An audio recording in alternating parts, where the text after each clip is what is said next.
여러분, 잠깐만요. 오늘 이야기 시작하기 전에 솔직히 하나만 여쭤볼게요. 여러분은 평생 살면서 누구한테 머리 숙이고 사셨습니까? 부모님, 선생님, 상사, 시댁 어른? 그렇죠. 여러분 세대는 그렇게 살아왔습니다. 머리 숙이고, 참고, 견디고. 그런데 말입니다. 1000년도 더 된 옛날에 왕 앞에서도 절을 안 한 스님이 있었습니다. 스님, 왕 앞에서 왜 절을 안 하십니까? 스님의 대답이 걸작입니다. 계율 앞에서는 왕도 백성도 없습니다. 여러분, 나이가 들수록 하루는 빨리 지나가는데 마음은 오히려 더 무거워질 때가 있죠. 몸은 예전 같지 않고 병원 갈 일은 늘고 사람과의 인연은 하나둘 조용해집니다. 그러다 문득 이런 생각이 들 때도 있으실 겁니다. 이제 와서 뭘 더 내려놓을 수 있을까? 내 삶은 이만하면 괜찮았던 걸까? 여러분도 그러시지요? 저는 지금 산속 작은 절에서 수행하며 지내는 스님입니다. 수행을 하다 보면 문득 떠오르는 얼굴들이 있습니다. 말없이 견뎌온 사람들, 자기 몫의 삶을 묵묵히 살아온 분들 말이죠. 오늘 들려드릴 이야기는 깨달음의 이야기이기도 하지만 사실은 우리 같은 사람의 이야기입니다. 이분은 산속에 머무는 대신 사람 곁으로 내려왔고 집착을 피하지 않고 마주한 분이었습니다. 권력 앞에서도 고개를 숙이지 않았고 왕이 불러도 계율을 먼저 지켰던 분. 잠깐 여기서 끄지 마세요. 이 스님이 왕 앞에서 한 말. 지금 들으면 소름 돋습니다. 이 이야기를 끝까지 들으신다면 여러분 마음속에 남아있던 후회 하나, 미련 하나가 조금은 가벼워질지도 모릅니다. 그리고 옳은 일 앞에서 누구 눈치를 보지 않아도 된다는 작은 용기를 얻으실지도 모릅니다. 그럼 이제 천천히 이야기를 시작해 보겠습니다.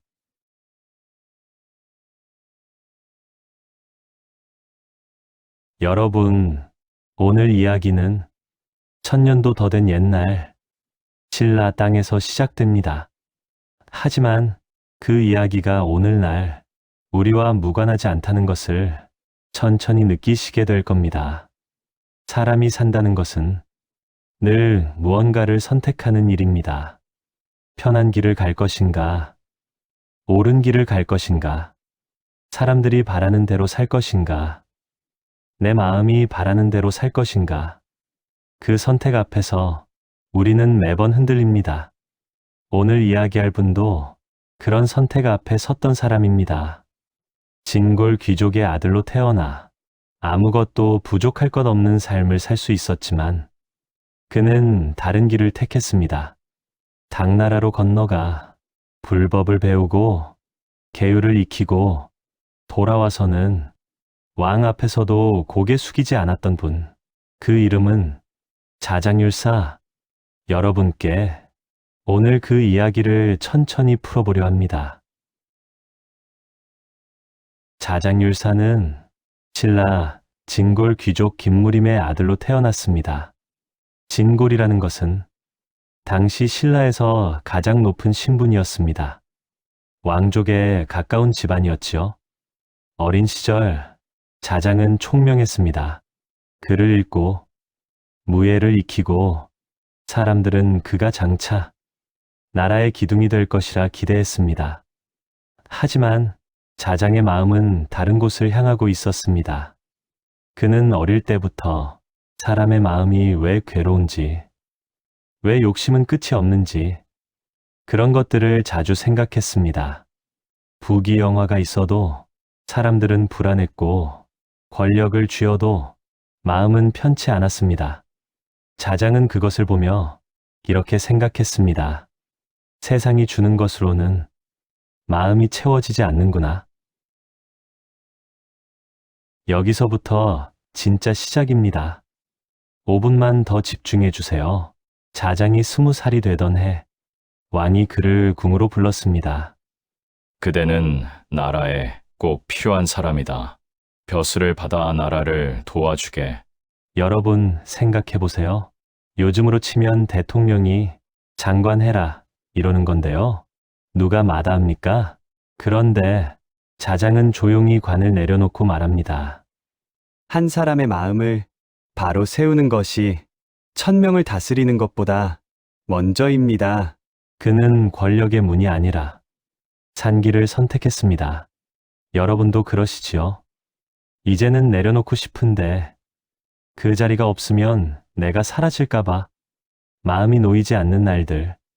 하지만 자장율사는 가장 높은 자리를 내려놓으면서 진짜 자유를 찾았습니다.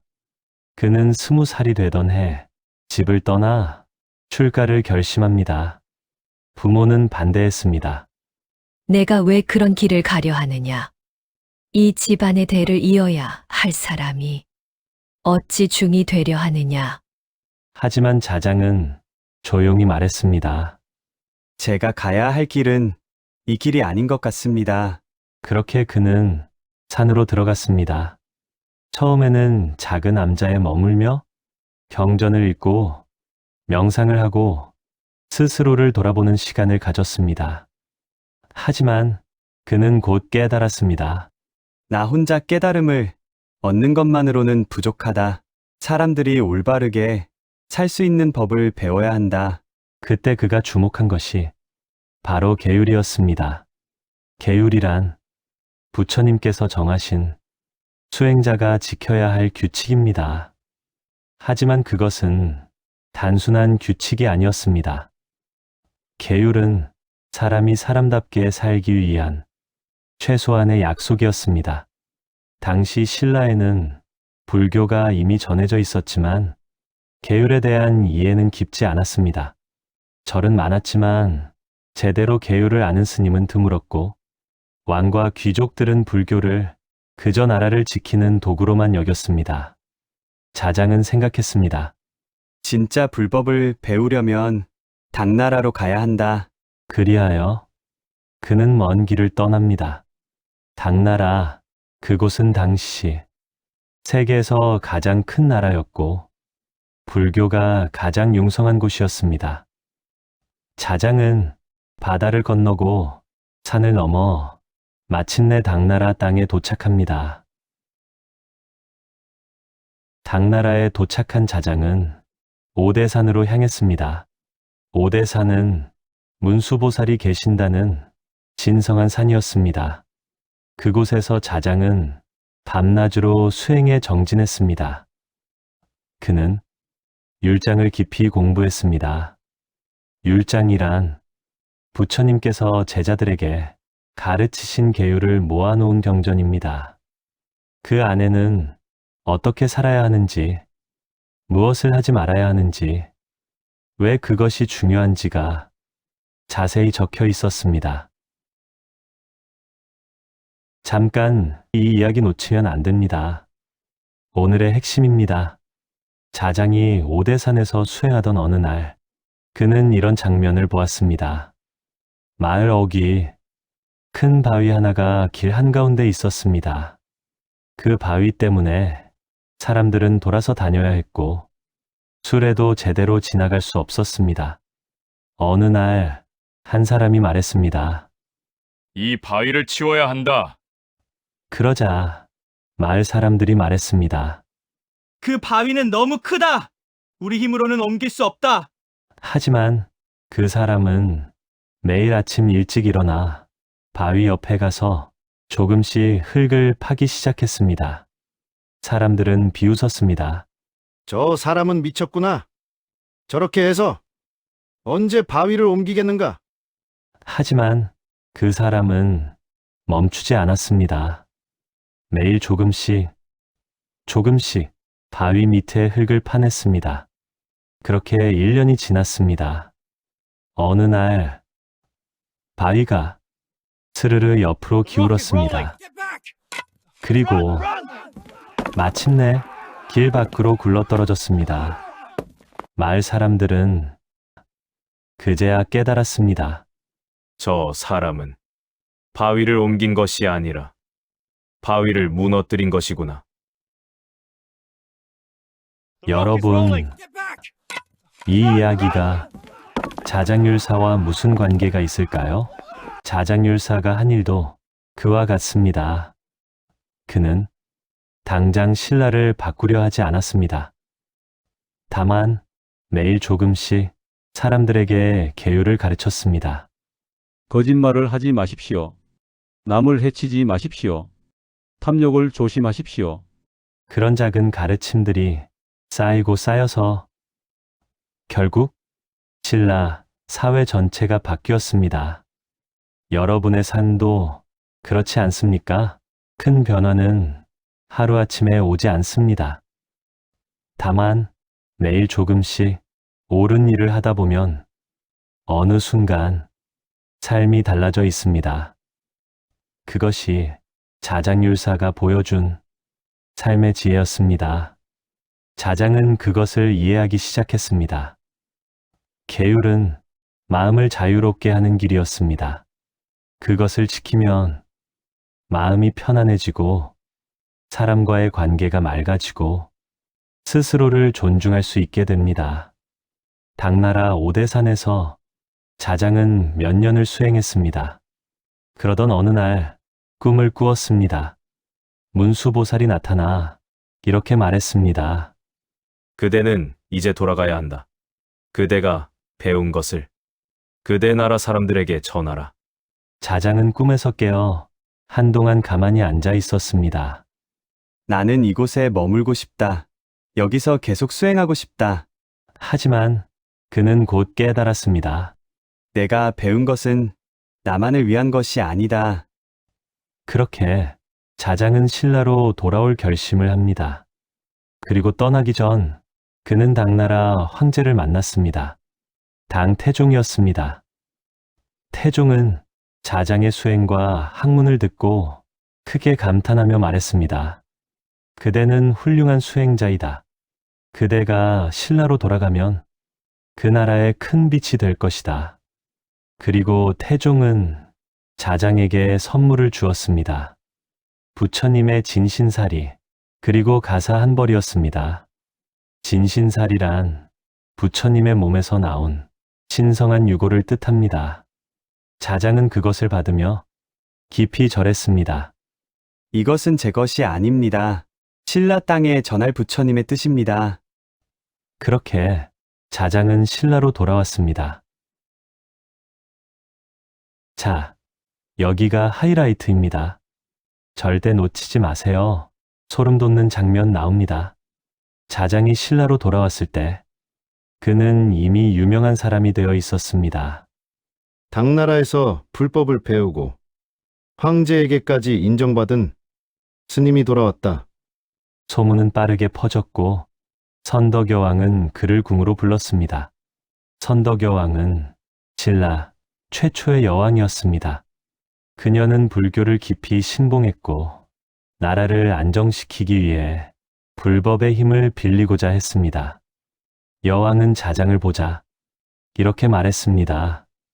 스님, 그대가 당나라에서 배운 것을 이 나라에 전해 주십시오. 그대가 있으면 나라가 더 안정될 것입니다. 자장은 조용히 고개를 숙였습니다. 하지만 절을 하지는 않았습니다. 여왕은 놀라며 물었습니다. 그대는 왜 절을 하지 않는가? 자장은 차분히 대답했습니다. 계율 앞에서는 왕도 백성도 없습니다. 그 말에 주변 신하들이 술렁였습니다. 왕 앞에서 무례하다. 어찌 감히 그런 말을. 하지만 선덕여 왕은 손을 들어 신하들을 조용히 시켰습니다. 그리고 자장을 조용히 바라보았습니다. 그대 말이 무슨 뜻인지 내게 설명해 보시오. 자장은 말했습니다. 전하, 수행자는 누구에게도 머리를 숙이지 않습니다. 다만 법 앞에만 머리를 숙입니다. 법이란 진리이고 올바름이고 부처님의 가르침입니다. 만약 제가 왕 앞에 절을 한다면 그것은 권력에 절을 하는 것입니다. 그러면 저는 더 이상 법을 지키는 사람이 아니게 됩니다.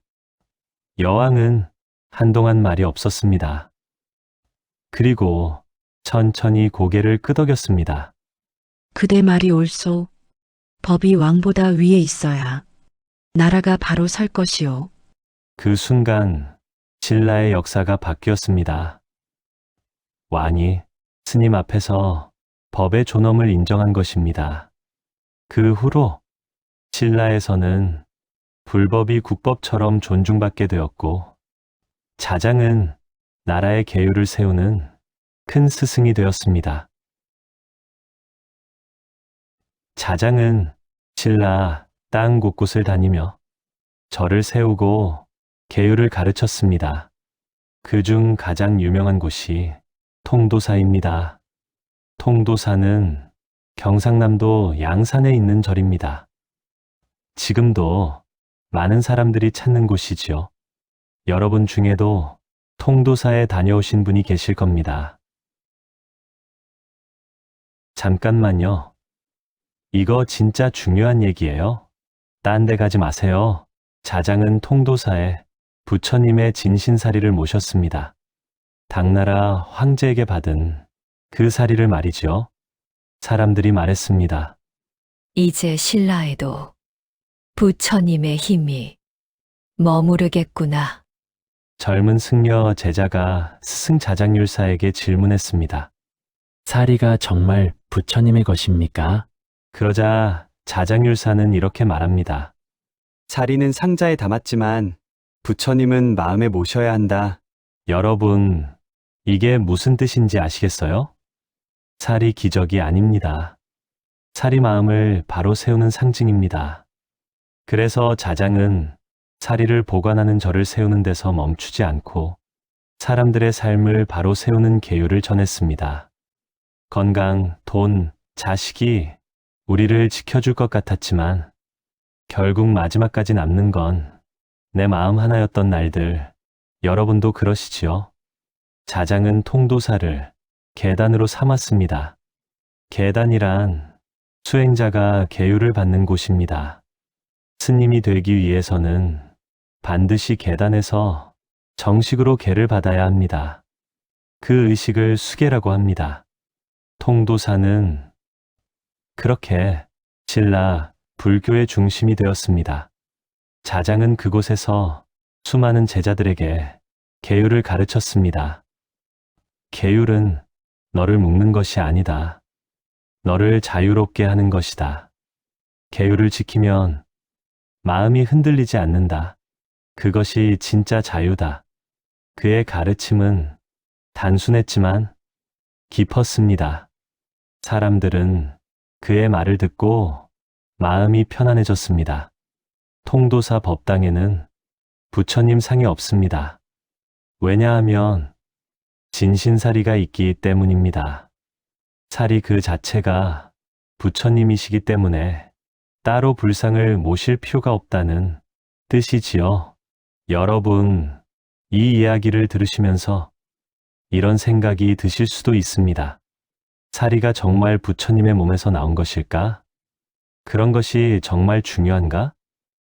사실 그것은 중요하지 않습니다. 중요한 것은 사리가 아니라 그것이 상징하는 의미입니다. 부처님의 사리는 부처님이 여기 계신다는 믿음의 상징입니다. 그것을 보면서 사람들은 마음을 모을 수 있었습니다. 부처님께서 나를 보고 계신다. 그렇게 생각하면 마음이 흔들리지 않습니다. 자장율사가 사리를 모신 이유도 그것이었습니다. 사람들에게 믿음의 중심을 주기 위해서였습니다. 자장율사는 선덕여왕에게 한 가지 제안을 합니다. 전하, 황룡사에 9층 탑을 세우십시오. 황룡사는 당시 신라에서 가장 큰 절이었습니다. 그곳에 9층짜리 탑을 세우라는 것이었습니다. 선덕여왕이 물었습니다. 왜 9층이어야 하는가? 자장은 대답했습니다. 9층은 신라를 둘러싼 아홉 나라를 상징합니다.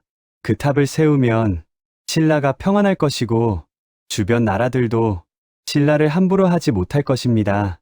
사람들은 황룡사 9층 탑을 나라를 지키는 탑이라 말합니다. 하지만 자장률사는 이렇게 전했습니다. 이 탑은 밖의 적을 막기 위한 것이 아니라 사람들 마음의 흔들림을 바로 세우기 위한 것입니다. 탑은 높았지만 그 뜻은 아래를 향해 있었습니다.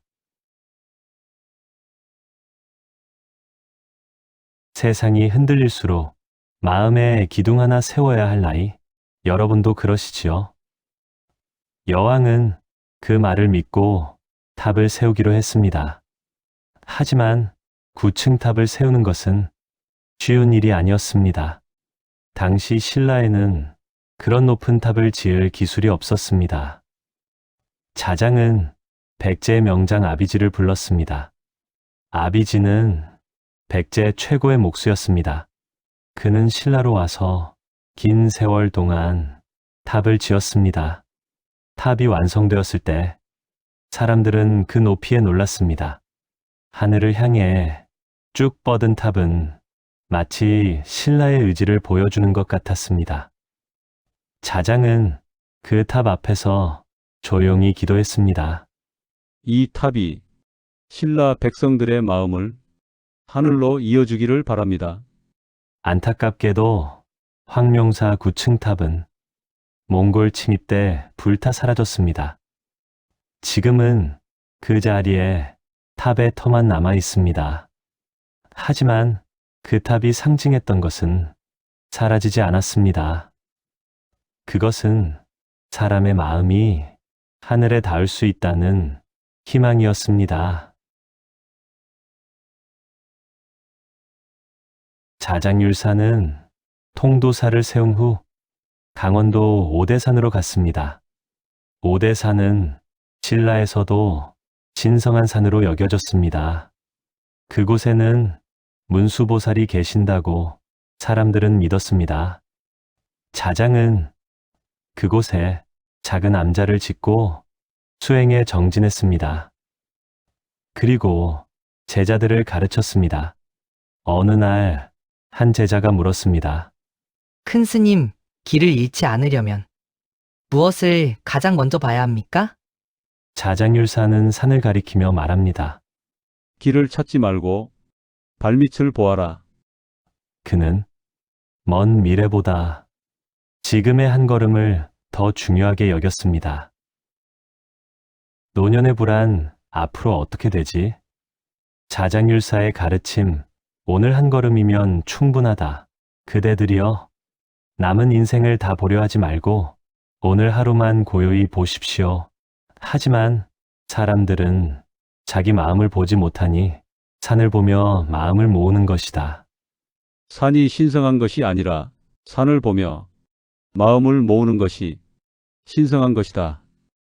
제자는 그 말을 듣고 한동안 가만히 있었습니다. 그리고 조용히 절을 했습니다.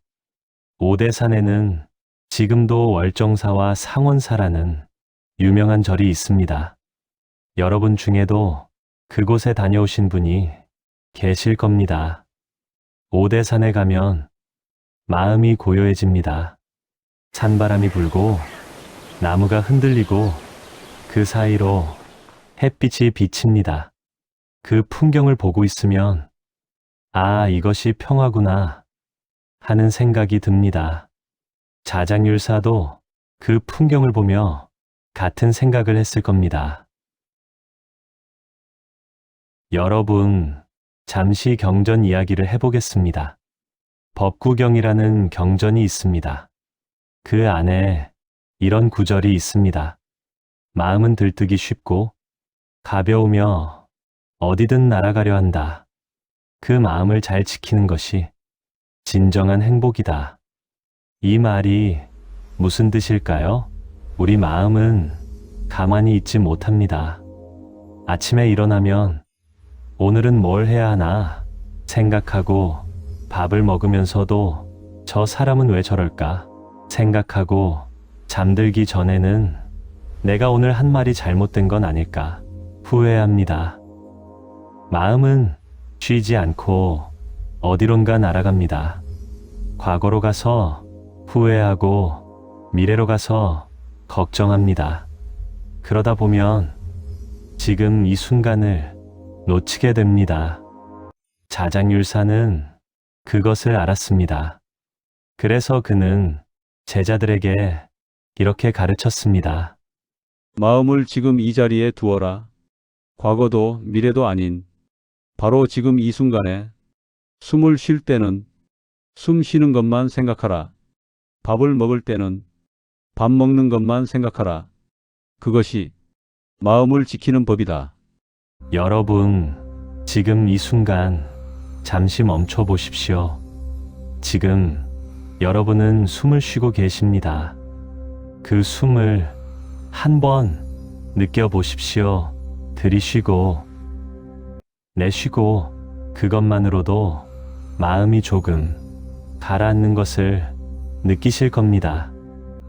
이것이 자장율사가 가르친 마음 지키는 법입니다. 여러분, 또 하나의 이야기를 들려드리겠습니다. 옛날 어느 마을에 물동이를 이고 가는 사람이 있었습니다. 그는 매일 우물에서 물을 길어 집까지 날라야 했습니다. 어느 날 그는 생각했습니다. 물동이가 무겁구나. 더 가벼운 물동이가 있으면 좋겠다. 그래서 그는 장에 가서 더 가벼운 물동이를 샀습니다. 하지만 집에 돌아와 보니 물동이는 여전히 무거웠습니다. 그는 다시 생각했습니다. 아, 물동이가 문제가 아니구나. 물이 문제구나. 그래서 그는 물을 반만 담았습니다. 처음에는 가벼웠습니다. 하지만 집에 가는 동안 물이 자꾸 흔들려서 옷이 다 젖었습니다. 그는 다시 생각했습니다. 물동이도 아니고 물도 아니구나. 그럼 뭐가 문제일까? 그때 한 노인이 지나가다 그를 보고 말했습니다. 문제는 물동이도 아니고 물도 아니네. 문제는 자네가 걷는 방식이야. 물동이를 이고 갈 때는 천천히 걸어야 하네. 한 발 한 발 조심스럽게. 그러면 물이 흔들리지 않고 무게도 덜 느껴지네. 그 사람은 그 말을 듣고 다시 물동이를 이고 천천히 걸었습니다. 정말로 물이 흔들리지 않았고 무게도 덜 느껴졌습니다. 여러분, 이 이야기가 우리 삶과 무슨 관계가 있을까요? 우리는 살면서 늘 무언가를 짊어지고 갑니다. 걱정, 후회, 책임, 기대, 그것들이 무거워서 우리는 자꾸 그것을 덜어내려 합니다. 이것만 없으면, 저것만 해결되면. 하지만 문제는 그것들이 아닙니다. 문제는 우리가 너무 빨리 가려 한다는 것입니다. 천천히 가십시오. 한 발 한 발 조심스럽게 걸으십시오. 그러면 같은 짐도 덜 무겁게 느껴집니다. 자장율사도 그렇게 살았습니다. 그는 서두르지 않았습니다. 다만 한 걸음 한 걸음 올바르게 걸었습니다. 여러분, 유마경이라는 경전이 있습니다. 그 경전에는 유마거사라는 사람이 나옵니다. 그는 스님이 아니었지만 깨달음을 얻은 사람이었습니다. 어느 날 제자들이 유마거사에게 물었습니다. 도대체 깨달음이란 무엇입니까? 말로 설명해 주십시오. 유마거사는 아무 말도 하지 않았습니다. 그저 조용히 앉아 침묵했습니다. 제자들은 처음에는 답답해했습니다. 왜 대답을 하지 않으시는가? 하지만 시간이 지나면서 그들은 깨달았습니다. 아, 깨달음은 말로 설명할 수 있는 것이 아니구나. 깨달음은 경험하는 것이지 설명하는 것이 아니었습니다. 침묵 그 자체가 가장 완벽한 대답이었습니다. 자장율사도 그것을 알았습니다. 그래서 그는 말을 많이 하지 않았습니다. 다만 필요한 말만 조용히 했습니다. 여러분, 우리는 살면서 너무 많은 말을 합니다. 말을 하면서 스스로를 설명하려 하고 변명하려 하고 증명하려 합니다. 하지만 진짜 중요한 것은 말이 아닙니다. 침묵 속에서 우리는 비로소 자신의 마음을 듣습니다.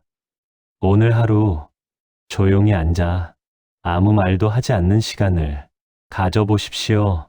처음에는 답답할 수도 있습니다. 하지만 조금 지나면 마음이 편안해지는 것을 느끼실 겁니다. 그것이 침묵의 지혜입니다. 여러분, 마지막으로 한 가지 이야기를 더 들려드리겠습니다. 옛날 어느 농부가 밭에 씨앗을 심었습니다. 그는 매일 밭에 나가 씨앗이 자라는지 확인했습니다. 하지만 씨앗은 쉽게 싹을 틀지 않았습니다. 농부는 초조해졌습니다. 왜 안 자라는 거지? 내가 뭘 잘못한 걸까? 어느 날 그는 참지 못하고 땅을 파서 씨앗을 꺼내 보았습니다. 씨앗은 이미 조그맣게 뿌리를 내리고 있었습니다. 하지만 그것을 꺼낸 순간 씨앗은 말라버렸습니다. 농부는 후회했습니다. 내가 너무 조급했구나. 다음 해 그는 다시 씨앗을 심었습니다. 이번에는 매일 확인하지 않았습니다. 다만 물을 주고 잡초를 뽑고 기다렸습니다. 그렇게 시간이 지나자 씨앗은 싹을 틔웠습니다. 그리고 잎이 나고 꽃이 피고 열매를 맺었습니다. 여러분, 우리 마음도 씨앗과 같습니다. 마음을 바꾸려고 너무 서두르면 오히려 마음이 상처를 입습니다. 왜 나는 아직도 이럴까? 왜 나는 변하지 않을까? 그렇게 자책하면 마음은 더 단단해집니다. 하지만 조급해하지 말고 그저 기다리십시오. 매일 조금씩 좋은 생각을 하고 좋은 말을 하고 좋은 행동을 하십시오. 그러면 어느 순간 마음이 달라져 있습니다. 자장율사도 그렇게 사람들을 가르쳤습니다. 조급해하지 마십시오. 다만 매일 조금씩 계율을 지키십시오. 그러면 언젠가 마음이 자유로워질 것입니다. 여기 이 부분이 핵심입니다. 꼭 기억하세요. 여러분, 지금까지 자장율사의 이야기를 들으시면서 계율이라는 말이 자주 나왔습니다. 계율, 그것이 도대체 무엇이기에 자장율사는 평생을 그것에 바쳤을까요? 사람들은 자장율사를 엄격한 계율의 스님으로 기억합니다. 그러나 그는 말했습니다. 계율은 사람을 올가매는 줄이 아니라 마음이 쉬게 되는 울타리다. 마음이 방황하지 않도록 잠시 기대어 쉬는 담장이었던 것입니다. 노년의 규칙 습관 기도가 필요한 이유, 자유는 아무것도 안 하는 것이 아닙니다. 자유는 흔들리지 않는 마음입니다. 이제는 마음을 풀어놓을 때이기도 하지만 동시에 마음을 쉬게 해줄 울타리가 필요한 때이기도 합니다. 계율은 규칙입니다. 하지만 단순한 규칙이 아닙니다. 계율은 마음을 자유롭게 하는 울타리입니다. 예를 들어 생각해 봅시다. 우리가 거짓말을 하지 않기로 마음먹으면 어떤 일이 일어날까요? 처음에는 불편합니다. 저 사람에게 이 말을 하면 기분 나빠할 텐데, 그래서 작은 거짓말을 하고 싶어집니다. 하지만 거짓말을 하지 않기로 마음먹으면 우리는 진실만 말하게 됩니다. 그러면 마음이 편안해집니다. 나는 어제 한 말과 오늘 한 말이 같다. 나는 숨길 것이 없다. 그것이 진짜 자유입니다. 계율은 그렇게 우리를 자유롭게 합니다. 훔치지 말라는 계율도 마찬가지입니다. 남의 것을 훔치지 않으면 우리는 떳떳해집니다. 내가 가진 것은 모두 내 것이다. 그 떳떳함이 마음을 자유롭게 합니다. 음주를 삼가라는 계율도 마찬가지입니다. 술을 마시면 일시적으로는 기분이 좋아집니다. 하지만 술이 깨고 나면 후회가 남습니다. 내가 왜 그랬을까? 술을 마시지 않으면 그런 후회가 없습니다. 언제나 정신이 맑고 자신을 통제할 수 있습니다. 이것이 계율의 진짜 의미입니다. 자장율사는 그것을 알았습니다. 그래서 그는 평생을 계율을 지키고 가르쳤습니다. 여러분, 계율은 스님만 지키는 것이 아닙니다. 우리 모두가 일상에서 작은 계율을 지킬 수 있습니다. 오늘은 거짓말을 하지 않겠다. 오늘은 남을 비난하지 않겠다. 오늘은 화를 내지 않겠다. 그런 작은 결심들이 쌓이고 쌓이면 우리 삶이 달라집니다. 여러분, 나이가 들면 몸은 늙습니다. 머리카락이 휘어지고 주름이 생기고 걸음이 느려지고 기억력이 떨어집니다. 그것은 자연스러운 일입니다. 누구도 피할 수 없는 일이죠. 하지만 여러분, 한 가지 신기한 사실이 있습니다. 생각은 늙지 않습니다. 몸은 늙어도 마음은 늙지 않습니다. 여러분, 지금 이 순간 스스로에게 물어보십시오. 내 마음은 몇 살일까? 마음에는 나이가 없습니다. 마음은 언제나 지금입니다. 몸은 70년, 80년을 살아왔지만 마음은 언제나 지금 이 순간에 있습니다. 그것을 깨닫는 순간 우리는 자유로워집니다. 나는 늙었다는 생각은 몸에 대한 생각입니다. 하지만 나는 지금 여기 있다는 느낌은 마음에 대한 느낌입니다. 자장율사도 그것을 알았습니다. 그래서 그는 나이가 들어서도 여전히 맑은 정신으로 사람들을 가르쳤습니다. 여러분, 오늘부터 이렇게 생각해 보십시오. 내 몸은 늙었지만 내 마음은 여전히 살아있다. 그 생각만으로도 하루가 달라질 것입니다. 여러분, 나이가 들면 후회가 많아집니다. 그때 그 선택을 하지 말았어야 했는데, 그 사람에게 그런 말을 하지 말았어야 했는데, 좀 더 잘 살았어야 했는데. 후회는 과거를 붙잡는 마음입니다.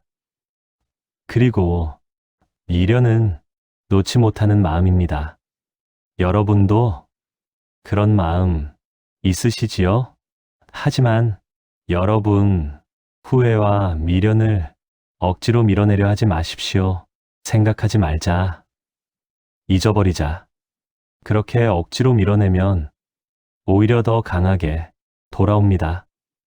대신 그것을 가만히 바라보십시오. 아, 나는 지금 후회하고 있구나. 아, 나는 아직 그 일을 놓지 못했구나. 그렇게 있는 그대로 바라보십시오. 그러면 신기한 일이 일어납니다. 후회가 조금씩 옅어집니다. 미련이 조금씩 풀어집니다. 왜냐하면 우리가 그것을 바라보는 순간 그것은 이미 나가 아니기 때문입니다. 후회는 내가 아닙니다. 후회는 그저 마음속을 지나가는 생각일 뿐입니다. 자장율사는 그것을 가르쳤습니다. 생각을 밀어내지 마십시오. 다만 바라보십시오. 바라보면 생각은 저절로 사라집니다. 여러분, 오늘 후회가 떠오르면 이렇게 말해 보십시오. 아, 후회가 왔구나. 잠시 머물다 가거라. 그러면 후회는 조용히 떠나갑니다. 여러분, 불교에서는 내려놓으라는 말을 자주 합니다. 집착을 내려놓으라, 욕심을 내려놓으라, 분노를 내려놓으라. 하지만 사실 내려놓는 것은 쉽지 않습니다. 내려놓아야지 생각하면 할수록 오히려 더 붙잡게 됩니다. 왜 그럴까요? 그것은 내려놓기를 억지로 하려 하기 때문입니다. 진짜 내려놓음은 억지로 하는 것이 아닙니다. 진짜 내려놓음은 이해에서 옵니다. 예를 들어 생각해 봅시다. 어린아이가 장난감을 손에 쥐고 놓지 않습니다. 부모가 말합니다. 그거 놓아라. 하지만 아이는 놓지 않습니다. 왜냐하면 왜 놓아야 하는지 모르기 때문입니다. 하지만 아이가 자라서 어른이 되면 스스로 장난감을 놓습니다. 왜냐하면 이제는 장난감이 필요 없다는 것을 이해했기 때문입니다. 그것이 진짜 내려놓음입니다. 억지로 놓은 것이 아니라 이해해서 놓은 것입니다. 우리 삶도 마찬가지입니다. 집착을 억지로 버리려 하지 마십시오. 다만 그것이 왜 나를 괴롭게 하는지 이해하십시오. 아, 내가 이것을 붙잡고 있으니까 마음이 무거워지는구나. 그것을 이해하는 순간 집착은 저절로 풀어집니다. 자장율사는 그것을 알았습니다. 그래서 그는 사람들에게 억지로 뭔가를 버리라고 강요하지 않았습니다. 다만 이해할 수 있도록 천천히 설명했습니다. 여러분도 그렇게 하십시오. 억지로 버리려 하지 말고 천천히 이해하십시오. 그러면 언젠가 자연스럽게 내려놓게 됩니다. 여러분, 지금까지 긴 세월을 살아오셨습니다. 그 세월이 늘 행복했던 것은 아닐 겁니다. 때로는 힘들었고, 때로는 외로웠고, 때로는 후회스러웠을 것입니다. 하지만 여러분, 한 가지 분명한 것이 있습니다. 여러분은 지금까지 잘 살아오셨습니다. 잘 살았다는 것은 완벽하게 살았다는 뜻이 아닙니다. 잘 살았다는 것은 최선을 다했다는 뜻입니다. 그 시절, 그 상황에서 여러분은 최선을 다했습니다. 부모로서, 배우자로서, 자식으로서, 직장인으로서, 그저 한 사람으로서 여러분은 최선을 다했습니다. 그것만으로 충분합니다. 이제는 스스로에게 승인을 주십시오. 나는 잘 살아왔다. 그 말을 스스로에게 해 주십시오. 다른 사람이 그 말을 해 주기를 기다리지 마십시오. 스스로에게 그 말을 해 주십시오. 나는 잘 살아왔다. 여러분, 지금 조용히 그 말을 마음속으로 해 보십시오. 나는 잘 살아왔다. 그 말이 마음속에 스며들도록 천천히 느껴보십시오. 자장율사도 사람들에게 그것을 가르쳤습니다. 스스로를 인정하십시오. 그대는 이미 충분히 잘 살아왔습니다. 여러분, 나이가 들면 자식 걱정이 끝이 없습니다. 저 아이는 잘 살고 있을까? 내가 뭘 더 해줄 수 있을까? 자식은 이미 다 컸는데도 우리는 여전히 걱정합니다. 그것은 사랑이기도 하지만 때로는 집착이기도 합니다. 여러분, 자식은 이미 자기 삶을 살고 있습니다.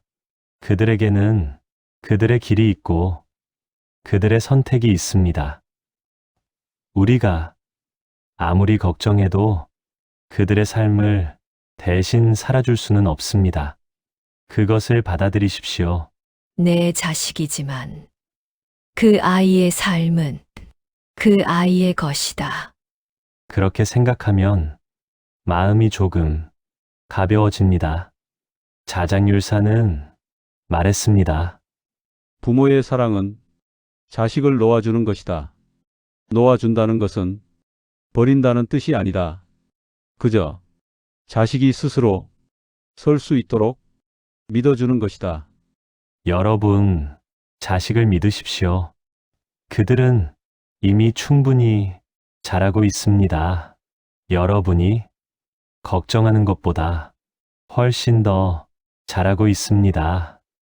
이제는 그들의 삶을 그들에게 맡기고 여러분의 삶을 사십시오. 그것이 진짜 사랑입니다. 여러분, 나이가 들면 두 가지 걱정이 늘 따라다닙니다. 돈과 건강입니다. 돈이 부족하면 어쩌지? 병원비가 많이 들면 어쩌지? 몸이 더 아프면 어쩌지? 혼자 아프면 어쩌지? 그런 걱정들이 끝없이 이어집니다. 하지만 여러분, 한 가지 생각해 봅시다. 돈은 우리가 살기 위한 도구입니다. 돈 자체가 목적이 아닙니다. 여러분은 지금까지 돈을 벌고 돈을 쓰고 돈을 모으면서 살아왔습니다. 지금 여러분 손에 얼마가 있든 그것으로 충분합니다. 부족하면 부족한 대로 살 수 있습니다. 돈이 많으면 행복하다는 착각을 내려놓으십시오. 행복은 돈이 아니라 마음에서 옵니다. 건강도 마찬가지입니다. 몸은 언젠가 아프게 됩니다. 그것은 자연스러운 일입니다. 아프지 말아야지 생각하면 할수록 오히려 마음이 더 아픕니다. 대신 이렇게 생각해 보십시오. 몸은 아플 수 있다. 하지만 마음은 평온할 수 있다. 몸의 고통과 마음의 평화는 별개입니다. 몸이 아파도 마음은 편안할 수 있습니다. 자장율사는 말했습니다. 몸은 무상하다. 하지만 마음은 변하지 않는 평온을 가질 수 있다. 여러분, 돈과 건강에 너무 집착하지 마십시오. 있는 대로 살아가십시오. 그것만으로도 충분합니다. 여러분, 잠시 함께 호흡을 해보겠습니다. 지금 편안하게 앉아 계십시오. 눈을 감으셔도 좋고 뜨고 계셔도 좋습니다. 다만 지금 이 순간에 집중해 보십시오. 숨을 들이쉬십시오. 천천히 코로 공기가 들어오는 것을 느껴보십시오. 이제 숨을 내쉬십시오. 천천히 입으로 공기가 나가는 것을 느껴보십시오. 다시 들이쉬고 내쉬고 지금 이 순간 여러분은 살아 있습니다. 숨을 쉬고 있고 마음이 있고 지금 여기에 존재하고 있습니다. 그것만으로 충분합니다. 과거는 이미 지나갔고 미래는 아직 오지 않았습니다. 지금 이 순간만이 진짜입니다. 이 순간을 느껴보십시오. 자장율사도 이렇게 제자들과 함께 호흡했습니다. 말없이 함께 앉아 숨을 쉬었습니다. 그것만으로도 마음이 하나가 되었습니다. 여러분, 천천히 눈을 뜨셔도 좋습니다. 지금 이 평온함을 하루 동안 간직하십시오.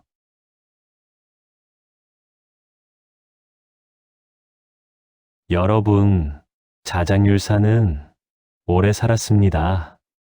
그는 80세가 넘도록 수행하고 가르쳤습니다. 말년에는 통도사와 오대산을 오가며 조용히 지냈습니다. 그는 더 이상 많은 말을 하지 않았습니다. 다만 제자들 곁에 앉아 함께 호흡하고 함께 침묵했습니다. 어느 날 한 제자가 자장에게 물었습니다. 스승님, 평생 계율을 지키고 가르치셨는데 이제 무엇이 남으셨습니까? 자장은 잠시 침묵하다 조용히 대답했습니다.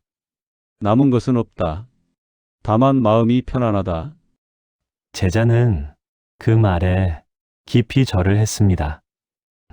선덕여왕이 세상을 떠난 후에도 계속 수행했습니다.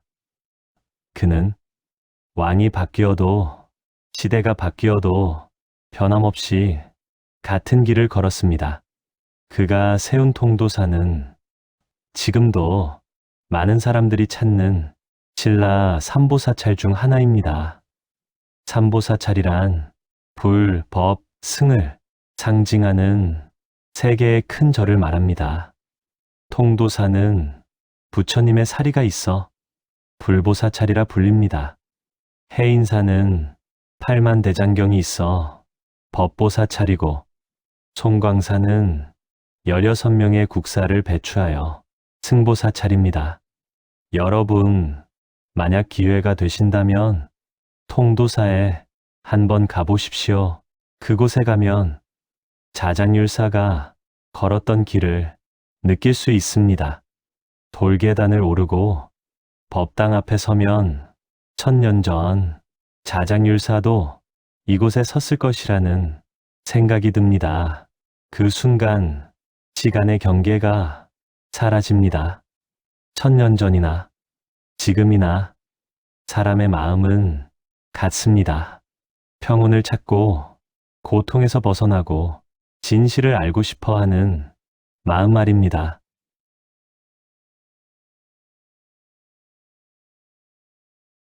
여러분, 열반경이라는 경전이 있습니다. 그 경전에 부처님의 마지막 말씀이 적혀 있습니다.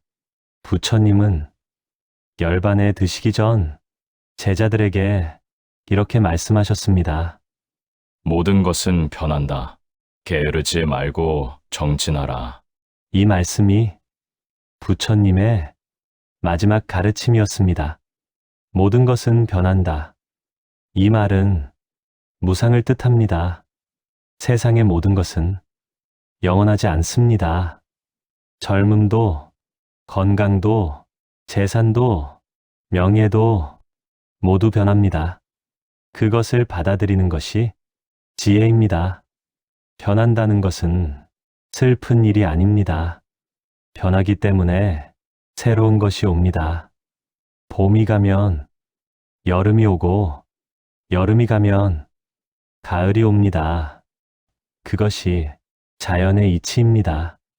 우리 삶도 마찬가지입니다. 젊음이 가면 노년이 오고, 노년이 가면 또 다른 세계가 옵니다. 그것을 두려워하지 마십시오. 자장율사도 그것을 알았습니다. 그래서 그는 변화를 두려워하지 않고 변화 속에서 변하지 않는 것을 찾았습니다. 그것이 바로 마음의 평온이었습니다. 몸은 변해도 마음의 평온은 변하지 않습니다. 여러분도 그것을 느껴보십시오. 모든 것은 변한다. 하지만 내 마음의 평온은 내가 지킬 수 있다. 여러분, 나이가 들면 사람 관계가 피곤해질 때가 있습니다. 저 사람은 왜 내 말을 이해하지 못할까? 내가 이렇게까지 해줬는데 왜 고마워하지 않을까? 그런 생각이 들면 마음이 상합니다. 하지만 여러분, 사람은 누구나 자기 방식대로 세상을 봅니다. 여러분이 보는 세상과 다른 사람이 보는 세상은 다릅니다. 그것을 인정하십시오. 저 사람은 나와 다르구나. 그렇게 생각하면 서운함이 조금 줄어듭니다.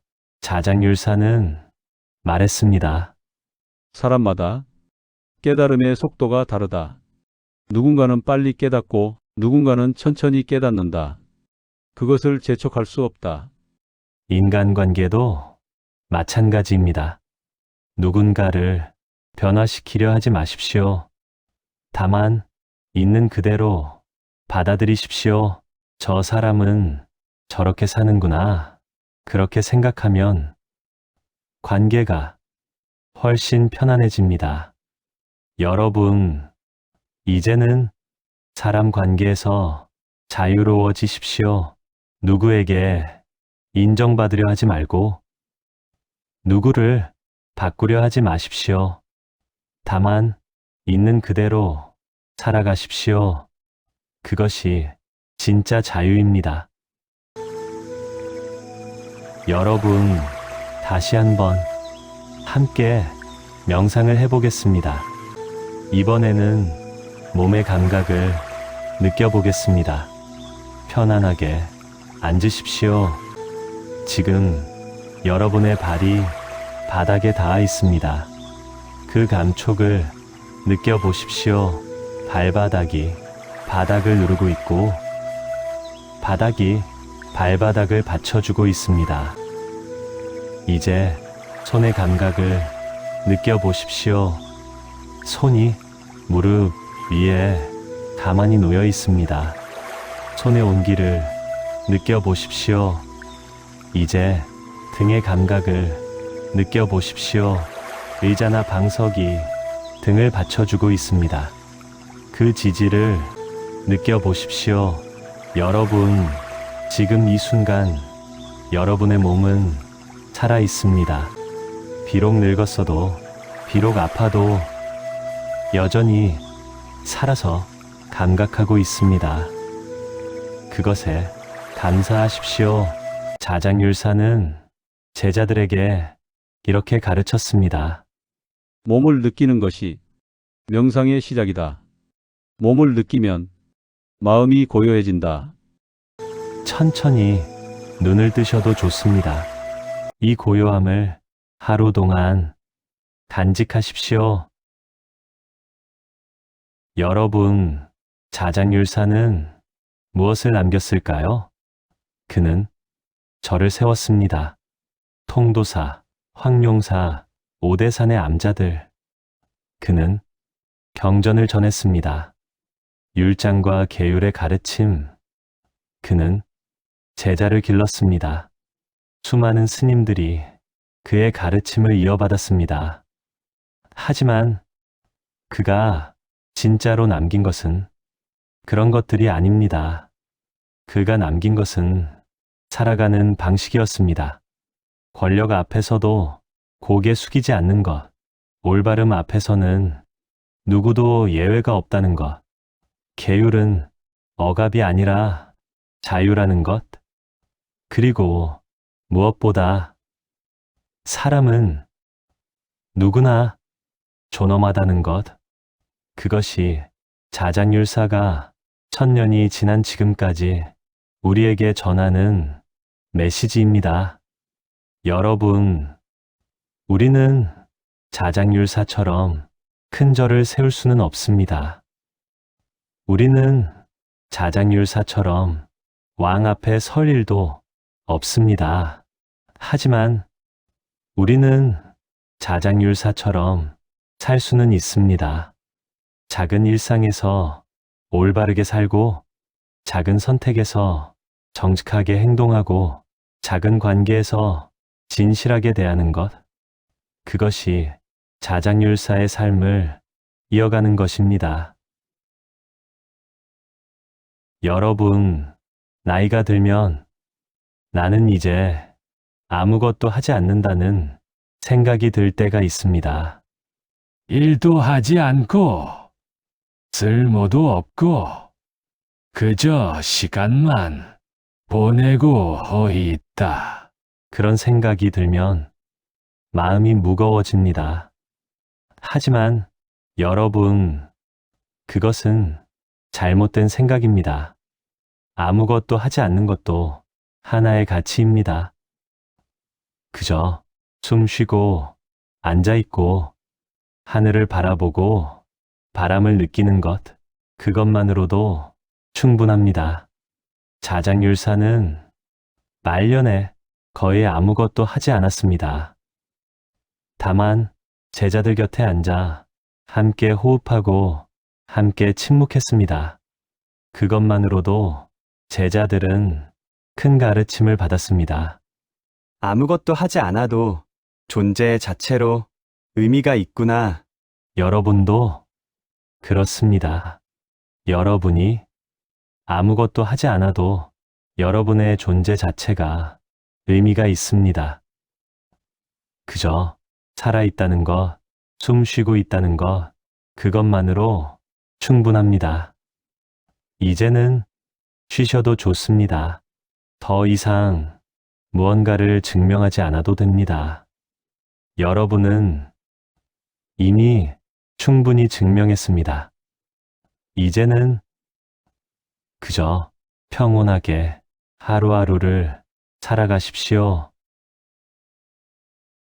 여러분, 나이가 들면 죽음이 가까워집니다. 그것은 누구도 피할 수 없는 사실입니다. 어떤 사람은 죽음을 두려워합니다. 죽으면 어떻게 될까? 고통스럽지 않을까? 하지만 자장율사는 죽음을 두려워하지 않았습니다. 그는 죽음을 또 하나의 변화로 받아들였습니다. 태어남이 있으면 죽음이 있고, 죽음이 있으면 또 다른 시작이 있습니다. 그것이 우주의 법칙입니다. 자장율사는 제자들에게 이렇게 말했습니다. 죽음을 두려워하지 마라. 죽음은 끝이 아니다. 다만 형태가 바뀌는 것일 뿐이다. 물은 얼면 얼음이 되고 얼음은 녹으면 다시 물이 된다. 형태만 바뀔 뿐, 본질은 같다. 여러분, 죽음을 너무 두려워하지 마십시오.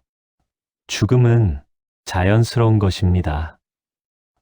나무가 꽃을 피우고 열매를 맺고 낙엽이 지듯 사람도 태어나고 살고 떠납니다.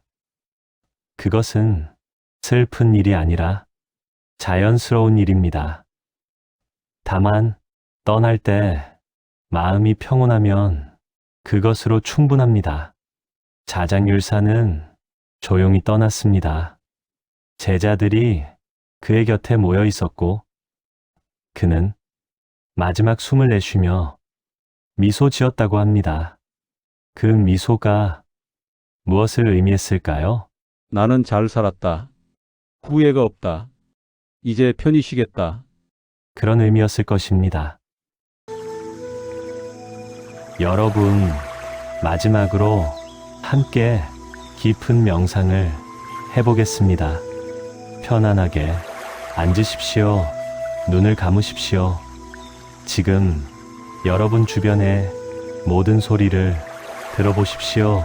바람 소리, 새 소리, 먼 곳에서 들리는 소리들, 그 소리들이 여러분을 둘러싸고 있습니다. 하지만 여러분의 마음은 고요합니다.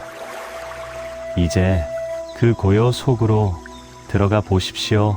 소리가 있어도 마음은 고요합니다. 생각이 떠올라도 마음은 고요합니다. 그 고요는 언제나 여러분 안에 있었습니다. 다만 여러분이 그것을 잊고 있었을 뿐입니다. 이 고요는 누구도 빼앗아갈 수 없습니다. 이 고요는 여러분의 것입니다. 천천히 그 고요를 느껴보십시오. 이제 천천히 눈을 뜨셔도 좋습니다. 하지만 그 고요는 여전히 여러분 안에 있습니다. 언제든 돌아올 수 있습니다. 여러분, 이제 이야기를 마무리하려 합니다. 하지만 마무리하기 전에 한 가지만 더 말씀드리겠습니다. 오늘 하루를 어떻게 살 것인가? 자장율사는 제자들에게 이렇게 가르쳤습니다. 오늘 하루만 생각하라. 어제는 지났고 내일은 아직 오지 않았다. 오늘 할 수 있는 일을 하고 오늘 만날 수 있는 사람을 만나고 오늘 느낄 수 있는 것을 느껴라. 그것만으로 충분하다. 여러분, 오늘 하루를 그렇게 사십시오. 거창한 계획을 세우지 않아도 됩니다. 다만 오늘 하루 올바르게 살아가십시오. 거짓말하지 않고 남을 해치지 않고 마음을 편안하게 유지하십시오. 그것만으로도 오늘은 잘 산 날입니다. 그리고 내일도 그렇게 사십시오. 하루하루 쌓이면 인생이 됩니다. 자장율사의 일생도 그렇게 쌓인 것입니다. 하루하루 계율을 지키고 하루하루 올바르게 살다 보니 결국 1000년이 지난 지금까지 사람들이 기억하는 삶이 된 것입니다. 여러분, 긴 이야기를 끝까지 들어주셔서 고맙습니다. 오늘 저는 자장율사의 이야기를 들려드렸습니다. 하지만 사실 이 이야기는 자장율사만의 이야기가 아닙니다. 이것은 우리 모두의 이야기입니다. 올바르게 살고 싶지만 때로는 흔들리고 평온하고 싶지만 때로는 괴로운 그런 사람의 이야기입니다. 자장율사도 완벽하지 않았습니다. 그도 고민했고 흔들렸고 때로는 외로웠을 것입니다. 하지만 그는 멈추지 않았습니다. 매일 조금씩 올바른 길을 걸었고 결국 그 길이 큰 길이 되었습니다. 여러분도 그렇게 하십시오. 완벽하려 하지 말고 다만 매일 조금씩 나아가십시오. 그러면 언젠가 여러분도 나는 잘 살았다고 말할 수 있을 것입니다. 이제 부처님의 축원으로 마무리하겠습니다. 그대 마음에 평온이 깃들기를, 그대 하루가 고요로 채워지기를, 그대가 걸어온 길이 모두 의미 있었기를, 그대가 앞으로 걸을 길이 편안하기를, 그대가 아플 때 위로받기를, 그대가 외로울 때 함께할 이 있기를, 그대가 후회할 때 용서받기를, 그대가 떠날 때 평온하기를. 여러분은 이미 충분히 잘 살아오셨습니다. 이제는 스스로를 인정하고, 스스로를 사랑하고, 스스로에게 감사하십시오. 그리고 남은 날들을 평온하게 살아가십시오. 다음 작품에서는 깨달았는데 왜 또 수행합니까? 진울국사의 이야기를 이어가려 합니다. 그때까지 여러분 모두 건강하시고 평안하시기를 바랍니다. 이 이야기가 여러분 마음에 잠시 머물다 가기를 바라며 도움이 되셨다면 조용히 좋아요 한번, 그리고 구독 버튼도 눌러주시면 수행에 큰 힘이 되겠습니다. 나무아미타불, 관세음보살, 고요히 마음을 내려놓으십시오. 그리고 오늘 하루를 평온하게 살아가십시오. 감사합니다. 다음 시간에 또 뵙겠습니다.